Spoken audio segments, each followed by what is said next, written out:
everyone in here has used or will use a toilet sometime today. And we do it without thinking about it, because it's kind of a right in our world, right? In the developed world, it's taken for granted that we all have access to a toilet. But actually, this is a privilege. So 1.1 billion people in the world today don't have access to a toilet of any kind. So these people are generally in sub-Saharan Africa and in South Asia, and when they don't have access to a toilet, what they do is this, which is open defecation. And what it is basically taking a shit in a random area, such as a beach, such as an open field, such as a railroad. And it's just disgusting that these people don't have just a basic right that we all feel that we need access to. And these people, it's a widespread crisis. So 4 out of every 5 people in the country of Niger, or 12 million people, have to practice open defecation. In Indonesia, 1 in every 4 people, or 58 million, don't have access to a toilet of any kind.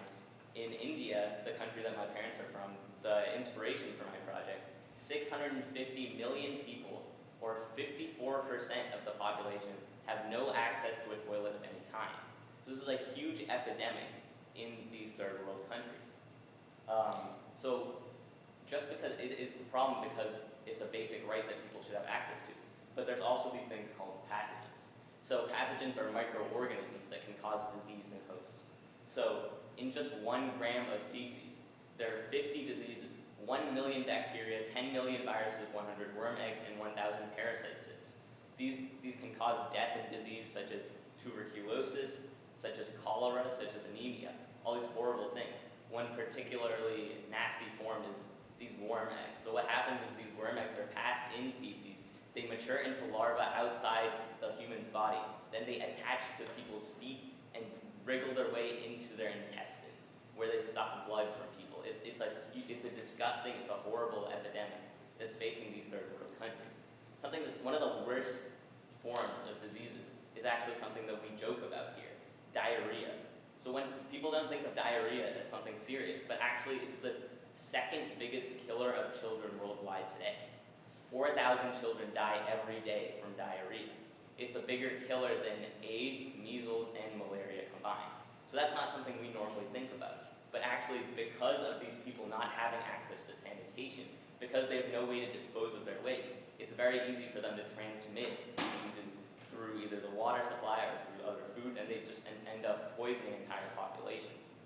So the solution to this is to build a toilet. So I guess you can't really see that, but that's the regular toilet that we all know, the flush toilet, the porcelain bowl that we are all accustomed to. And that's a symbol in our developed world. But it's actually completely infeasible for the third world. It's a huge waste of water, it's expensive, and it's just not something that should be implemented. If you think about it, having gallons of water to flush everyone's excrement every day in every household is just not something that's very efficient. In these third world areas where water is already a commodity, water is already something that people don't have access to, it doesn't make sense to be using more water to flush away the problem. So what does make a good toilet then? Simplicity. It has to be a simple solution. It has to be simple in that it has to be easy to build, it has to be easy to construct and low cost so that it can be implemented in more areas and in more villages. But it also has to be easy to use. This seems like kind of an obvious factor, but I've been to India and I've been to Indian villages. And in many of these villages, they're not accustomed to change at all. So if you introduce any sort of new system, even if you do your hardest in implementing it, they're not going to use it. So it needs to be simple. It needs to be efficient. It obviously needs to be able to contain and dispose of waste in a good manner so that there's no more disease that's being spread in these populations. And finally, it has to be sustainable. This means that it has to be manageable for a long amount of time. It has to be something that's easy to repair if it breaks down. Because if you're implementing one of these systems in a third world village, then you can't just implement it and be expected to come in and repair it whenever it breaks down. The villagers have to be able to do that themselves. It also has to be sustainable, and that has to be good for the environment. It has to not pollute the environment. So those are the 3 criteria that I looked at when designing my own toilet. So this was the toilet that I built. It's a very simple design, and I did it over the course of 2 days, and it took me about 9 hours. And I'm sure Mr. Kanosi can attest that I'm no master at carpentry. I have very little knowledge of how to build things. And it was very easy for me to do it. All it takes is some wood, it takes some screws, and it bucket underneath which contains waste, and then a toilet seat on top. It's a very simple design. So the way it works is, instead of, it's very similar to how you use a regular toilet. After doing your business, instead of flushing the toilet like you normally would, you just take a scoop of sawdust, which is in that second picture there, and you just throw it over your waste. And that actually serves to trap the odor very well. I was surprised, I thought this wasn't gonna work. But I ended up using my own toilet for about a week, and it was completely, there was no odor whatsoever. It's interesting that just sawdust, when we think that water is what's needed to flush away the waste, just sawdust does a simple job of trapping the odor. And then once the bucket is full, you just lift the lid and then you take it out and you transfer it to a compost pile. So composting is where the real pathogen destruction comes in. So there are pathogens, which are the bad microorganisms, but then there's also good microorganisms. There's the bacteria that break down the waste in a way that makes it afterwards actually able to be used as soil. So as you can see, there's a bucket of waste here, and you combine it with carbon materials, so leaves, weeds, the sawdust, other materials. When you combine that with the nitrogen in the waste, that creates an environment in which these microorganisms can thrive, in which these bacteria can do their job of breaking down the waste.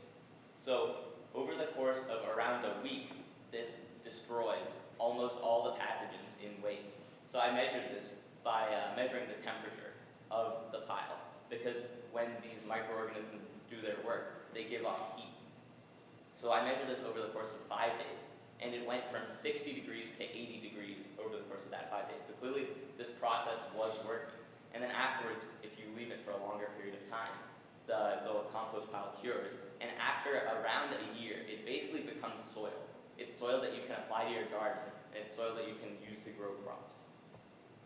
So overall, what we have right now is this broken system, where we apply chemical fertilizer to grow plants, then we eat the plants, and then we use toilets and that contributes to waste and pollution. It's a cycle that doesn't really make sense. When we could be doing this, we could be having a cycle that continues forever by growing plants with compost, and then eating, excreting, and returning that back to the soil. If you have an ability to dispose of waste, to end all this disease and death, while also providing a new product out of it, while also creating soil, when all these third world areas, many of the villages use agriculture as their main source of income. So why not use this as a way to dispose of waste and to allow people to grow more plants? And this was just something that I came up with, a process that works.